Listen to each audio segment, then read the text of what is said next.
வணக்கம். இன்று தெரிந்து வினையாடல்.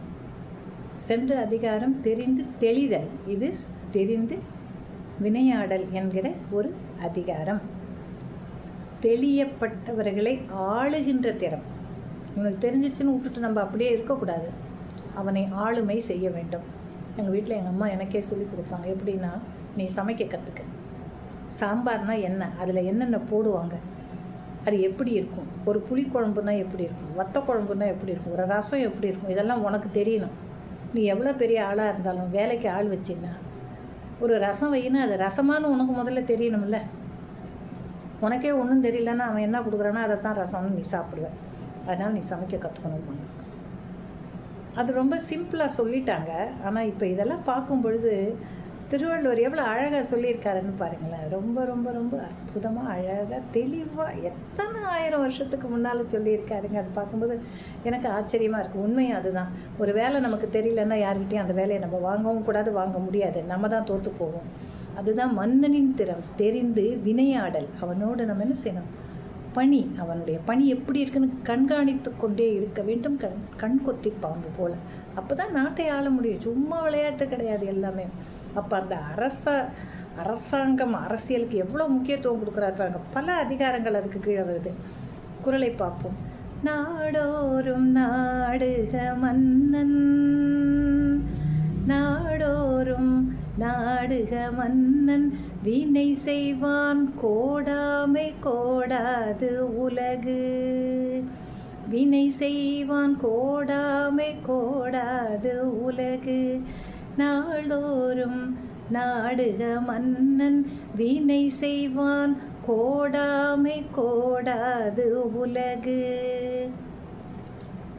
மன்னனுக்கு பல வேலைகள் இருக்கும். 1 2 கிடையாது.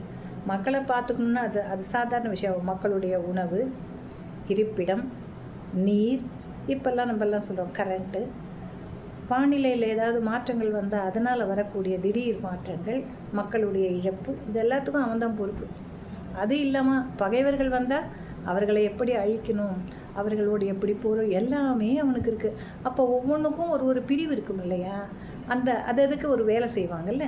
அப்போ என்ன செய்யணும்னா, அந்த தொழில் செய்பவர்கள், அதற்குரிய தொழிலை செய்பவர்கள், எந்த பணிக்கு நியமிக்கப்பட்டிருக்கிறார்களோ அந்த வேலையை செய்யக்கூடிய அந்த மனிதனுடைய மனம் கோணாமல் அவனுக்கு சரியான சம்பளத்தை கொடுக்க வேண்டும், ஊதியத்தை வழங்க வேண்டும். அவன் நல்ல நிம்மதியாக இருந்தால் சரியான வேலையை செய்வான்.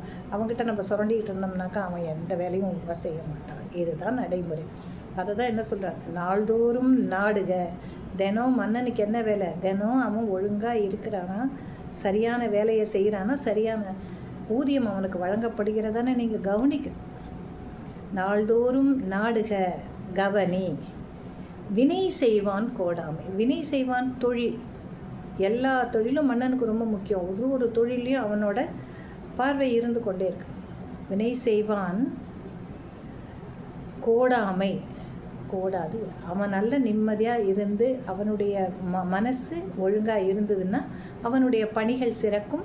அதன் வாயிலாக அவன் செய்யக்கூடிய தொழில் மேம்படும். அந்த மேம்பாட்டால் நாடு உயரும். ஆக ஒரு மன்னன் ஒருவரை பணியில் அமர்த்திவிட்டால் அதோடு நிற்கக்கூடாது. அந்த பணி எப்படி இருக்கிறது, சரியாக செய்கிறானா, சரியான ஊதியம் வழங்கப்படுகிறதா என்று அவனுக்கு நிறைவாக எல்லாவற்றையும் செய்து கொடுத்தால்தான் உலகும் அவனுடைய செங்கோலும் வளையாமல் சிறப்பாக அமையும். இதுவே ஒரு மன்னனின் முக்கியமான பணியாக அவன் ஏற்றுக்கொண்டு தினந்தோறும் அதை கண்காணிக்க வேண்டும் என்கிறது வள்ளுவம். நன்றி.